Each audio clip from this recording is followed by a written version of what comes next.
Assalamualaikum warahmatullahi wabarakatuh. Perkenalkan, saya Nuri Raya.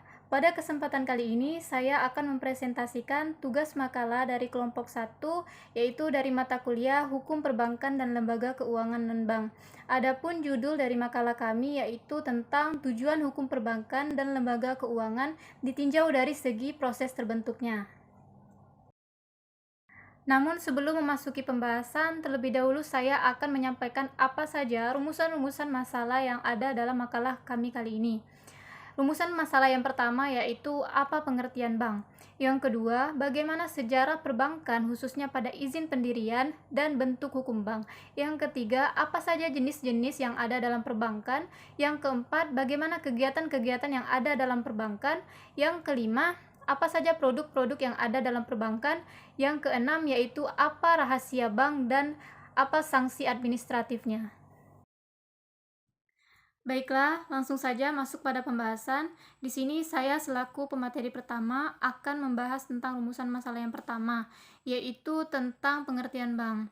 Jadi asal mula dari kata bank tersebut yaitu berasal dari bahasa Italia, yaitu banca yang artinya tempat penukaran uang. Kemudian adapun secara umum pengertian bank ini yaitu sebuah lembaga intermediasi keuangan yang umumnya didirikan dengan kewenangan untuk menerima simpanan uang, meminjamkan uang, dan menerbitkan promes atau yang dikenal sebagai banknot. Kemudian adapun pengertian bank dari menurut Undang-Undang Republik Indonesia tahun 1998 yang dimaksud dengan bank itu sendiri yaitu badan usaha yang menghimpun dana dari masyarakat dalam bentuk simpanan dan menyalurkannya kepada masyarakat dalam bentuk kredit dan bentuk-bentuk lainnya dalam rangka meningkatkan taraf hidup masyarakat. Selanjutnya, dari dua jenis pengertian bank tersebut maka dapat ditarik kesimpulan bahwa yang dinamakan usaha perbankan itu yaitu menghimpun dana, menyalurkan dana, serta memberikan jasa bank lainnya. Selanjutnya yaitu masuk pada pembahasan yang kedua tentang sejarah perbankan, khususnya tentang izin pendirian bank dan bentuk hukum bank. Jadi izin pendirian bank umum dan bank perkreditan masyarakat atau BPR itu biasanya diberikan sesuai dengan ketentuan yang berlaku atau persyaratan yang sudah berlaku. Jika menurut Undang-Undang Republik Indonesia tahun 1998 nomor 10, perizinan bank biasanya diberikan berdasarkan beberapa persyaratan. Yang pertama yaitu struktur organisasi dan kepengurusan, yang kedua permodalan, yang ketiga keahlian dalam perbankan, yang keempat yaitu kelayakan tenaga kerja. Semua persyaratan dan tata cara perizinan bank yang telah saya sebutkan tadi itu semua ditetapkan oleh Bank Indonesia. Baiklah, saya di sini akan melanjutkan materi dari saudari Nuri Raya. Saya akan membahas tentang jenis-jenis bank dan aktivitas bank. Jenis-jenis bank di sini dibagi menjadi dua, yaitu bank konvensional dan bank syariah.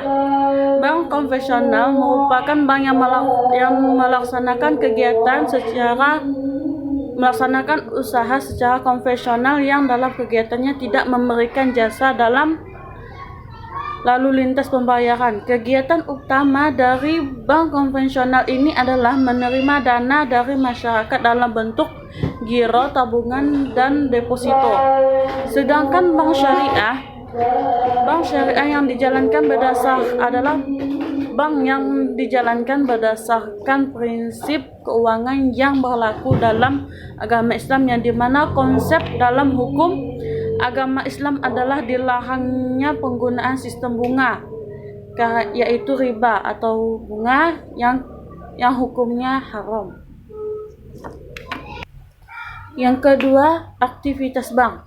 Sebagai lembaga keuangan yang berorientasi bisnis, bank juga melakukan berbagai kegiatan seperti yang dijelaskan sebelumnya.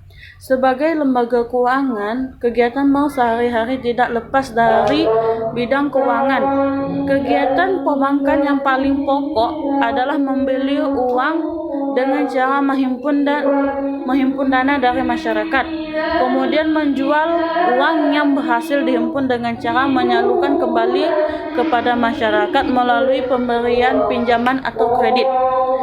Kegiatan bank umum lebih luas dari bank perkreditan rakyat, yang artinya produk yang ditawarkan oleh bank umum lebih beragam. Hal ini disebabkan oleh banyak bank umum mempunyai kebebasan untuk menentukan produk dan jasanya, sedangkan bank perkreditan rakyat mempunyai keterbatasan tertentu sehingga kegiatannya lebih sempit.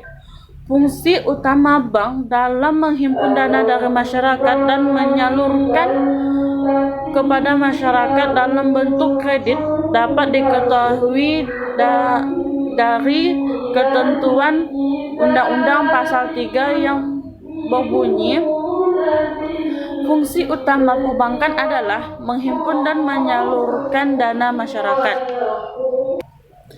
Yang pertama, bank umum.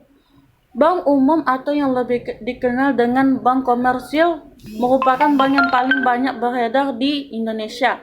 Bank umum juga memiliki berbagai keunggulan jika dibandingkan dengan bank BPR, baik dalam ragam pelayanan maupun jangkauan wilayah operasinya. Artinya, bank umum memiliki kegiatan pemberian jasa yang paling lengkap dan dapat beroperasi di seluruh Indonesia. Kegiatan-kegiatan bank umum antara lain sebagai berikut. Yang pertama, menghimpun dana dari masyarakat dalam bentuk simpan giro, tabungan, maupun deposito.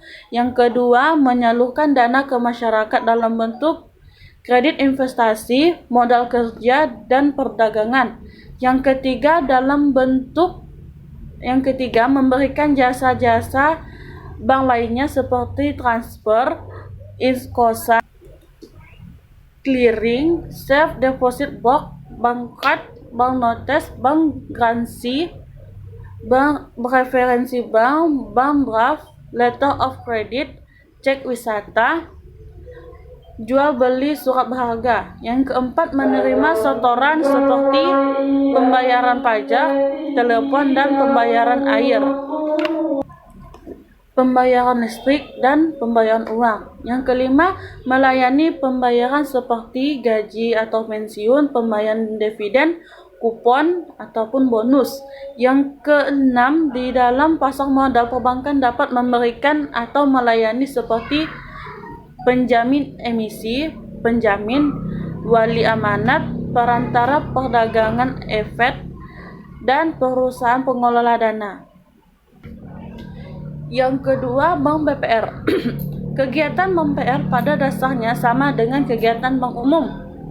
Hanya yang menjadi perbedaan adalah jumlah jasa bank yang dilakukan BPR jauh lebih sempit. BPR dibatasi oleh berbagai persyaratan sehingga tidak dapat berbuat seluasa bank umum.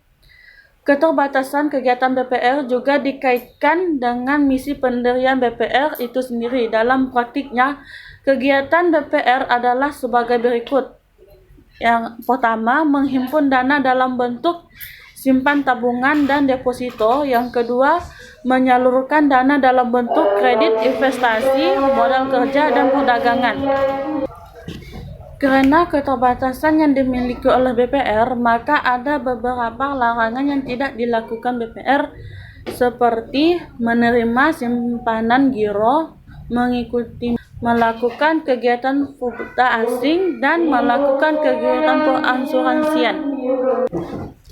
Yang ketiga, bank campuran dan bank asing. Bank campuran dan bank asing ini bergerak di Indonesia adalah jelas bank umum. Kegiatan bank asing dan bank campuran memiliki tugasnya sama dengan bank umum lainnya. Yang membedakan kegiatannya dengan bank umum milik Indonesia adalah mereka lebih dikhususkan dalam bidang-bidang tertentu dan ada larangan tertentu pula dalam melakukan kegiatannya. Adapun kegiatan bank asing dan bank campuran di Indonesia dewasa ini adalah dalam mencari bank bank asing dan bank campuran membuka simpanan giro dan simpanan deposito, namun dilarang menerima simpanan dalam bentuk tabungan. Yang kedua, dalam hal pemberian kredit yang diberikan lebih diarahkan ke bidang-bidang tertentu saja, seperti dalam bidang perdagangan internasional, bidang industri dan produksi, dan penanaman modal asing atau campuran. Demikianlah yang dapat saya sampaikan. Terima kasih. Assalamualaikum warahmatullahi wabarakatuh. Baiklah, saya Muhammad Iqbal Maulana. Di sini saya akan menjelaskan materi tentang produk perbankan, rahasia bank, dan sanksi administratif. Produk perbankan itu dibagi menjadi dua, produk bank pada sisi pasifa dan produk bank pada sisi aktiva. Apa saja sih itu produk bank pada sisi pasifa? Produk bank pada sisi pasifa itu ada tiga. Yang pertama ada giro, kedua ada tabungan, dan yang ketiga ada deposito. Sedangkan produk bank pada sisi aktiva itu meliputi tentang kredit onshore, kredit offshore, dan masih banyak lainnya. Selanjutnya saya akan menjelaskan tentang rahasia bank. Rahasia bank bisa dilihat di makalah yang kami bagikan. Pengertian rahasia bank menurut Undang-Undang Nomor 23 Tahun 1000 Perpu Nomor 23 Tahun 1960 Pasal 2 adalah bank tidak boleh memberikan keterangan-keterangan tentang keadaan keuangan langganannya yang tercatat padanya dan hal-hal lain yang harus dirahasiakan oleh bank. Sedangkan adapun sanksi administratif yang dimana itu diberikan atas pelanggaran dari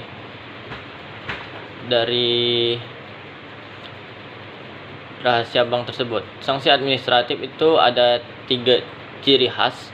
Yang pertama, terdapat ancaman hukuman minimal di samping ancaman hukuman maksimal. Yang kedua, antara ancaman hukuman penjara dengan hukuman denda bersifat kumulatif, bukan alternatif. Dan yang ketiga, yang terakhir adalah tidak ada korelasi antara berat ringannya antara hukuman penjara dengan hukuman denda. Mungkin itu yang materi yang dapat saya sampaikan. Kurang lebihnya saya mohon maaf. Wabillahi taufiq wal hidayah.